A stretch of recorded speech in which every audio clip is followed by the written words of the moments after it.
Welcome to 18th Century Cooking. I'm your host, John Townsend. I have a special guest and friend here at the homestead today, Michael Dragoo. He's going to be cooking, what are we cooking? We're going to barbecue a shote. That is going to be great. Thanks for joining us as we savor the flavors and the aromas of the 18th century.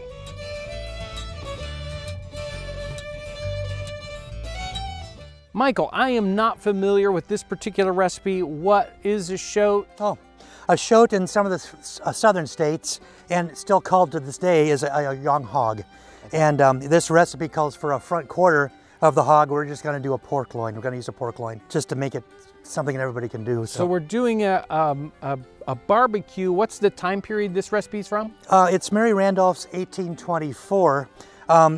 But by this time, you know, we've heard for 200 years people use the word barbecue, but not really give us a recipe. They just describe what they've seen.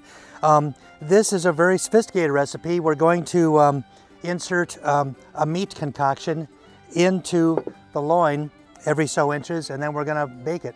Very good. Can you read to us the original recipe? Oh, sure. Take a 4/4, make several incisions between the ribs, and stuff it with rich forcemeat.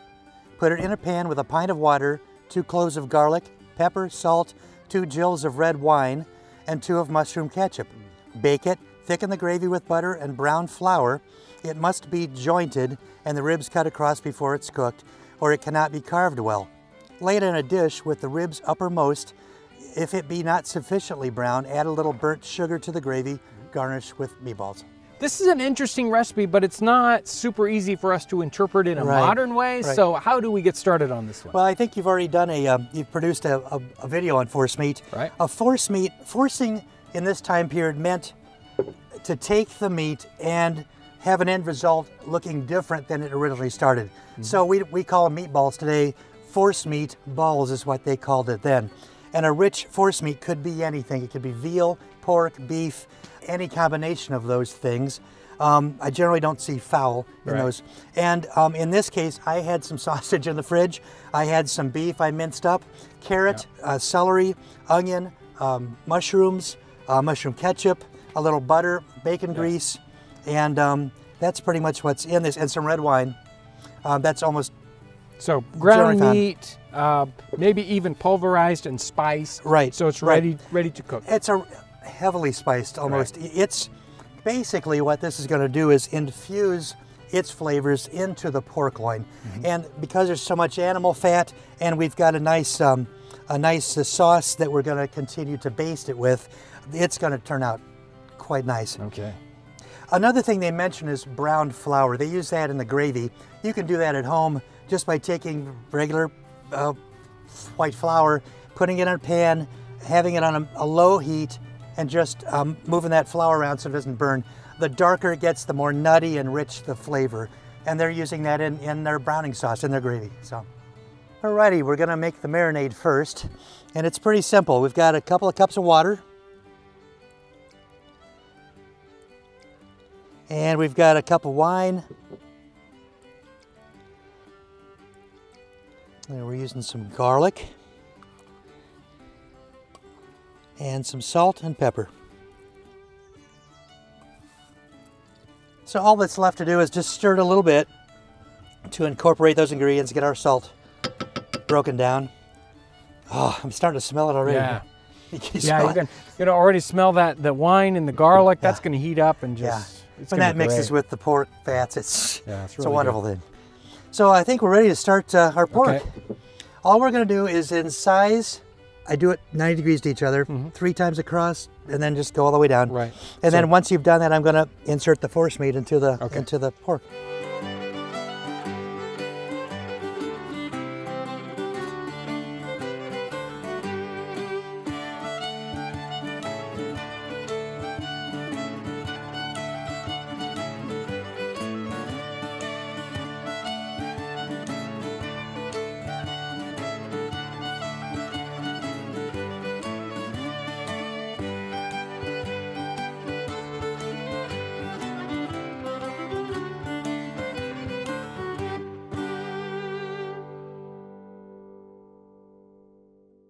So we've finished inserting the force meat into the pork, and I've put it into the basting sauce now, and I'm just gonna lightly cover it.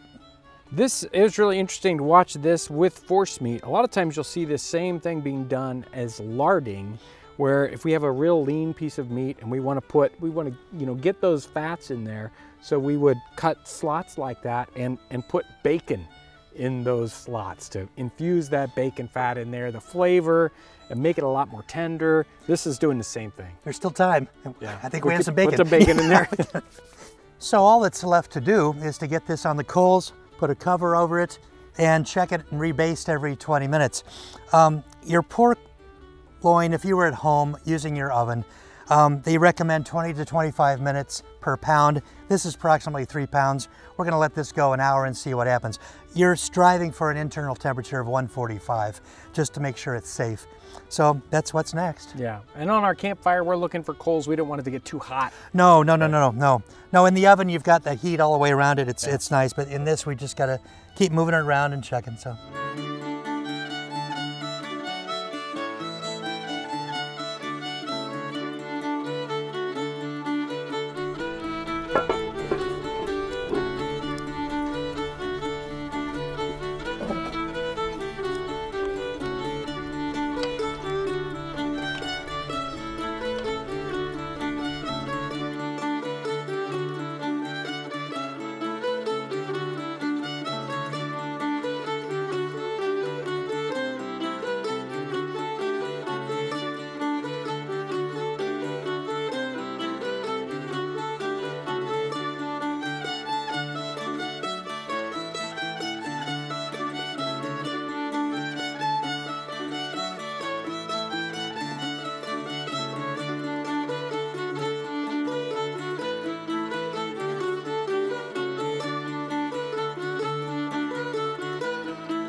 Here we have it, a barbecue from 1824. And it's not exactly what we would consider a barbecue, as a barbecue today. Nope. We're gonna find out what this is like. Yep. I'm ready. Okay. Going in. Here you go. Going in. Now he just slathered this thing in like gravy. Yeah. It can't, pork by itself with a lot of fat added isn't good enough. We've got to add the gravy. And you could see those strips of the force meat inside of that. Oh, that's an intense little punch. You want the stuff with the force meat, and I really want to try this with the bacon in there too. I mean, that's just me, right? No. But super good. Yep. Sometimes pork cooked this rapidly can be a little tough. This is not tough. That force meat or what else, if you put bacon in there, it's really going to help keep this tender. Yeah. And the flavors are really wonderful. You used a good gravy right here. Yeah, you had I think you had a video on making a good gravy. Right.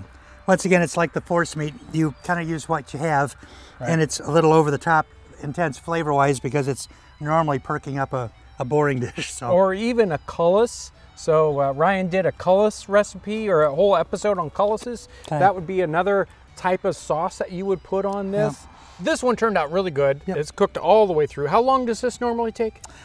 Over the fire, it was a little over an hour. At home, it's 20 to 25 minutes a pound. This is a 3-pounder, so it would take an hour. What I do at home, if it's in the oven, is I take the lid off the roasting pan and let it go for another 10 or so minutes just to brown the top. Right. So, right. And this looked beautiful, yeah, this was wonderful. Well as tasting wonderful. Yeah. Well, when we were done here, we took it over to the earthen oven and let it brown, doing the same thing, the same effect. Exactly. It's really good. Yeah. It's really good.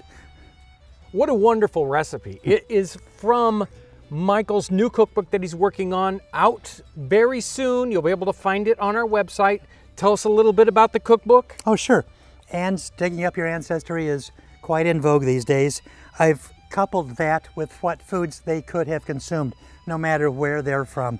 And you go back as far as you can with your ancestors, and you find the foods that they could have consumed, the recipes, get your family together, make the recipes, and pay honor to those relatives. Right. And you've concentrated on 18th century, early 19th century? My lineage is France to England to the colonies. and American colonies, and so it's late 1600s to very early 1800s. Yeah, I'm really excited about how that cookbook is going to turn out. We've been watching that process, helping Michael out with it. Lots of pictures, lots of beautiful pictures, and some amazing recipes. So that's going to be great. I'm excited about that one. Thank you. Can't wait to see it. Thank you, Michael, for bringing this wonderful tasting, just excellent recipe. Thank you for coming along today. Thanks for watching as we savor the flavors and the aromas of the 18th century.